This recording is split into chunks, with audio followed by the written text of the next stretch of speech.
فرما دیتا ہے۔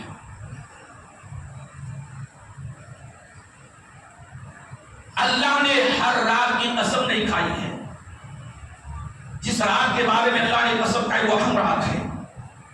اللہ نے کہا اِنَّا أَنزَلْنَاهُ فِي لَيْلَةِ الْقَدْرِ، قرآن نے کہا اس لیے کہ لیلۃ القدر وہ رات ہے جس میں اللہ تعالی نے قرآن کو نازل فرمایا ہے، قرآن کو نازل فرمایا ہے۔ وَمَا أَدْرَاكَ مَا لَيْلَةُ الْقَدْرِ لَيْلَةُ الْقَدْرِ خَيْرٌ مِنْ أَلْفِ شَهْرٍ،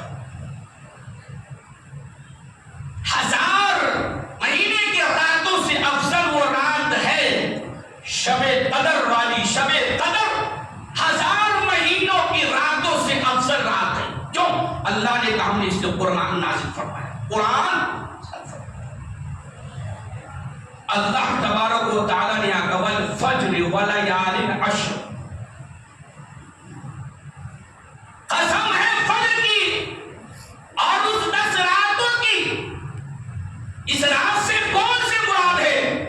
مفسرین نے بیان فرمایا ہے کہ اس سے عشرہ ذی الحجہ کی رات ہے، عشرہ ذی الحجہ کی رات ہے، یعنی ہمارے سامنے ذی الحجہ کا مہینہ سایہ فگن ہونے والا ہے۔ چاند جس رات میں نظر آتی ہے، چاند رات سے لے کر کے 10 رات یعنی یہ تک، یہ سارے راتوں کی رب نے قسم کھائی ہے کہ والفجر ولیال عشر والشفع والوتر واللیل اذا یسر هل فی ذلک قسم لذی حجر الم تر کیف فعل ربک بعاد ارم ذات العماد، رکھے سب کھائی ہے۔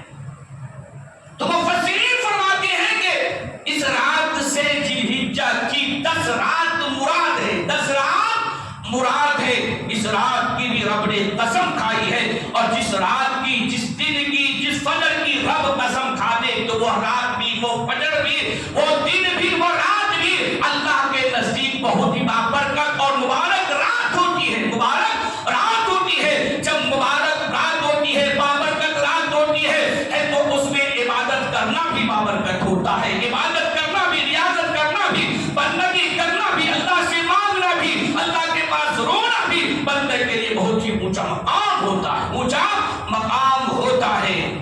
مشکوٰۃ شریف کی حدیث حضرت سیدنا ابو ہریرہ رضی اللہ تعالیٰ عنہ روایت، راوی روایت کرتے کہ آقا صلی اللہ علیہ وسلم نے ارشاد فرمایا جو بندہ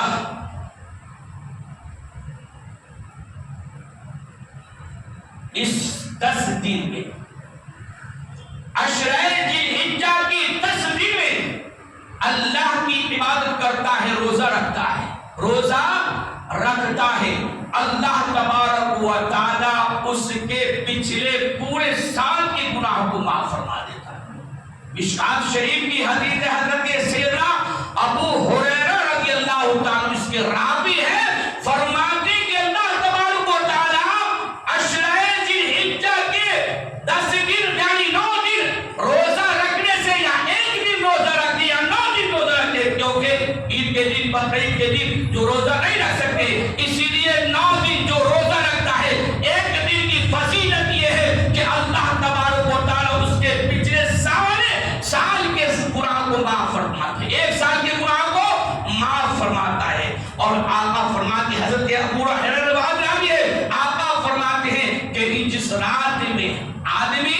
اس رات میں جاگ کی عبادت کرتا ہے، عبادت کرتا ہے، ریاضت کرتا ہے، نفلی پڑھتا ہے، قرآن کی تلاوتیں کرتا ہے، استغفار کرتا ہے، دعا کرتا ہے، تو اللہ تبارک و تعالی شب قدر میں عبادت کرنے کا ثواب اس کو عطا فرماتا ہے۔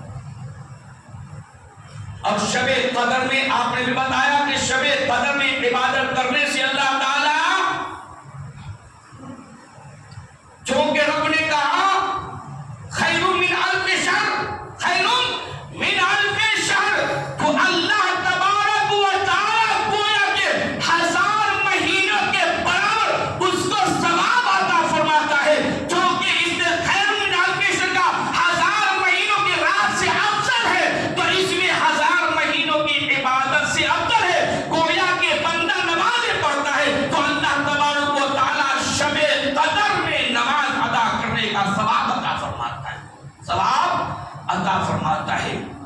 لیکن اس میں ہم نے کہا کہ اہم کوئی ایسی کیا عبادت ہے اس رات میں کیا کیا جائے؟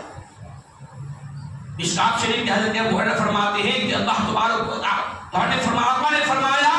کہ اس رات میں کثرت کے ساتھ توبہ کرنا ہے، کیونکہ اللہ تبارک و تعالی کو سب سے بہترین اور محبوب عمل وہ ہے کہ بندہ اس رات میں توبہ کرے، استغفار کرے، استغفار کرے۔ اللہ کے نزدیک اس رات میں سب سے اہم محبوب عمل وہ ہے کہ بندہ اس رات میں کثرت کے ساتھ توبہ استغفار کرے، کیونکہ رب نے کہا ان اللہ یحب التوابین ویحب المتطہرین۔ اس اللہ تبارک و تعالی توبہ کرنے والے کو محبوب رکھتا ہے، توبہ کرنے والے کو پسند کرتا ہے، توبہ کرنے والے کو پاک کر دیتا ہے۔ اسی لیے اس رات میں محبوب عمل جو ہے کثرت کے ساتھ توبہ کرنا ہے، کثرت کے ساتھ توبہ کرنا ہے۔ اللہ تبارک و تعالی اگر ایک رات عطا کر دے، ایک رات اگر ہم نے عبادت کر دی اور ایک رات ہی اللہ کی بارگاہ میں قبول ہو گئی، ایک رات کی عبادت قبول ہو گئی، خدا کی قسم اللہ تبارک و تعالی ہمارے توبہ کو قبول کر دیا، گویا کہ اللہ ہمیں پاک فرما دیا اور ہمارے عمل کو اپنے بارگاہ میں قبول کر لیا، تو اللہ کے نزدیک ہم محبوب بھی بن گئے، اللہ کے نزدیک محبوب بھی بن گئے۔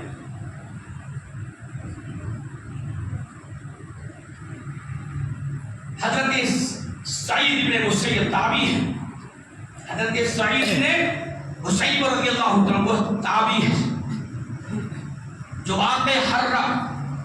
جو کربلا کے واقعہ کے بعد یزید نے مدینہ منورہ پر حملہ کروایا فوج کو بھیج کر کے، اور مسجد نبوی صلی اللہ علیہ وسلم میں گھوڑے باندھا، اونٹ کو باندھا، اس میں 3 دن تک اذانیں نہیں ہوئی، نماز نہیں ہوئی، اذان اور نماز نہیں ہوئی ظاہر اعتبار سے۔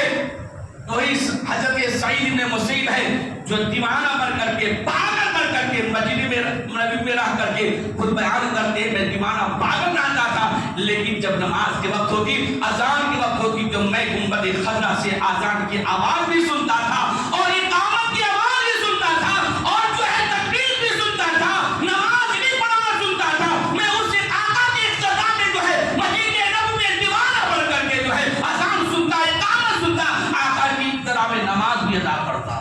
وہ حضرت سعید بن مسیب جو حضرت سیدنا مولائے کائنات علی کرم اللہ وجہہ کریم کے ڈائریکٹ خلیفہ اور مرید ہے، خلیفہ اور مرید ہے، شاگرد ہے، وہ بیان کرتے ہیں کہ آقا نے فرمایا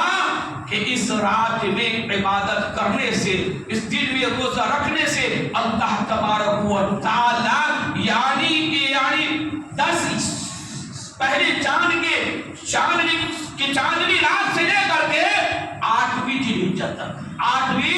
الحجہ تک آدمی عبادت کرتا ہے تو اللہ تبارک و تعالی 1 سال کی عبادت کا اس کو ثواب عطا فرماتے ہیں، 1 سال کی عبادت کا اس کو ثواب